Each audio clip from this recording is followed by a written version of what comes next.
It's week 3, and by this time of year, we might not know whether your team is good or not. But for some teams, yeah, they know their team is bad. Like, historically freaking bad. Obviously, that was embarrassing. Just wondering, right now, what are the emotions like going through your head personally? Shit. Let's dive into the week 3 NFL fails, and trust me, these ones are juicy. Ayo, we might disagree on a lot of things in life, especially when it comes to football, but there is one statement we can all concur on.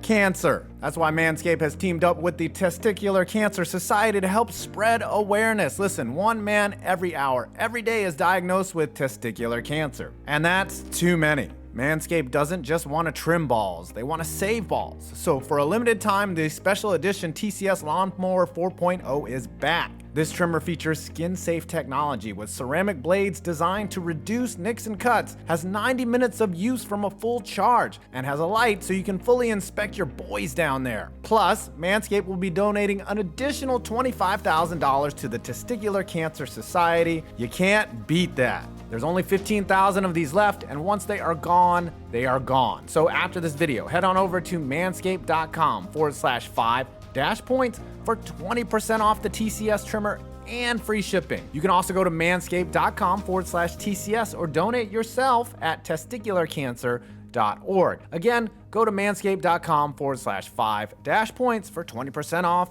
and free shipping. Number 5, losing by winning. Brandon Staley has been on the hot seat for a while. His questionable decision-making has raised more red flags about him than a single woman in her 40s who has no kids and has never been married. Staley, who is known as an analytics guy who makes database decisions, comes off as the smartest guy in the room. Following a turnover on downs with his team up 28-24, Staley faced 4th and short on his own 24-yard line. So what does this fucking genius do? He goes for it. Yes, the Vikings just burned their 3rd timeout. There was a minute 51 left, and they were on the other side of the 2-minute warning. Conventional wisdom and basic math implores you to punt in this situation. Even someone like John Boyes would not be upset by this. You're up 4. They would need a touchdown to beat you. They have no timeouts. Bend, don't break. Instead, Staley decides to do this. A dive on 4th and 1 when your QB is 6'11" something. You choose to do this without a lead blocker. As the Chargers started printing out Staley's pink slip, Kirk Cousins must have felt sorry for him as he threw a game-ending pick 7 plays later, further extending the narrative that Cuzzo isn't clutch. And I don't care if the Chargers won, that decision was still dumb as fuck. Number 4, the Saints go laying down. Coming into this game, the 2-0 Saints had been no strangers to close games, winning their first 2 by a slim margin of 4 total points. So when they got up 17-0 in the 4th quarter on the Packers on the road, it looked like they could cruise to an easy victory and start the season 3-0. Derek Carr got hurt in the 3rd quarter, and famous Jameis comes in. His only job is to not cook any turnovers, which he did not do, but the Packers finally scored with 11 minutes left in the game. Okay. Then the Saints offense turns abysmal, punting the ball 4 times in the 4th quarter alone on 17 total plays. All of a sudden, the Packers take the lead with 2 minutes and 56 seconds left. Then the Saints come marching down the field and put themselves in position to not blow a 3-score 4th quarter lead. And then this happens. And let's see what happens. Come on, miss it, miss it, miss it. It's up. Oh my God, did he miss it? He missed it! Oh my God! He missed it! He missed it! The Packers win! Yeah, this guy might be better off as a groupie. Number 3, Bear Down Bad. A lot of unjustified hype was put on this Bears team in the offseason, especially after Justin Fields made a couple runs last year on the way to a magical Tank Bowl winning season and the number 1 overall pick, which they traded. Following an 0-2 start, we kind of knew this team was bad.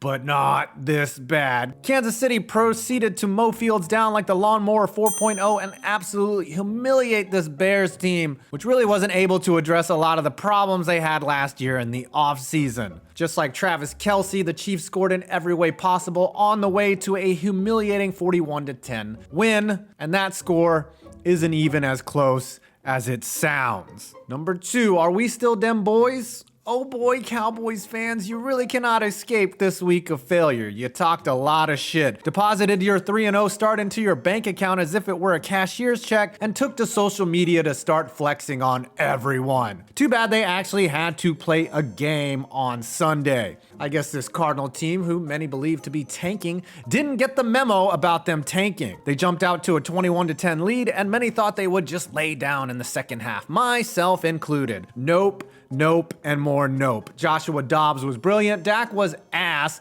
and Cowboy Nation spiraled into a deep depression. Only eating tacos alone at 2 a.m. with no plate can bring you. Really lost to the Cardinals? They're tanking! Really lost to the Cardinals. Why is it like this? Cardinals? Ah! And now, for our biggest NFL fail of the week, and you know what it is. 70-20. Look, you can infer a lot from this game just from the score alone, but what's the most insane thing to me is that this could have been much worse. Yes, go watch Brandon Perna absolutely melt down after this vid, but know one thing. The Dolphins' last touchdown, a 67-yard, absolutely insulting rush touchdown, came with 8 minutes left in the game. 70 points in 52 minutes. Conceivably, the Dolphins could have added more insult to injury and scored 2 more touchdowns and dropped an unheard of 84 points on the Broncos, but even Mike McDaniel put his controller down and let his dog play the last few minutes while he yelled for his mom to heat up pizza snacks in the microwave. He even elected not to kick a field goal that would have tied the NFL record for most points in a fucking game. Look, we thought adding Sean Payton would be an improvement for this Bronco team, given that Nathaniel Hackett was a disaster, but oh shit, this Bronco team is bad. Historically bad. Very, very bad. Well, the good news is that the Broncos get to play the Bears next week to figure out who the worst team in the league is. The only winner there will be Brandon Perna's sub count. Until next week.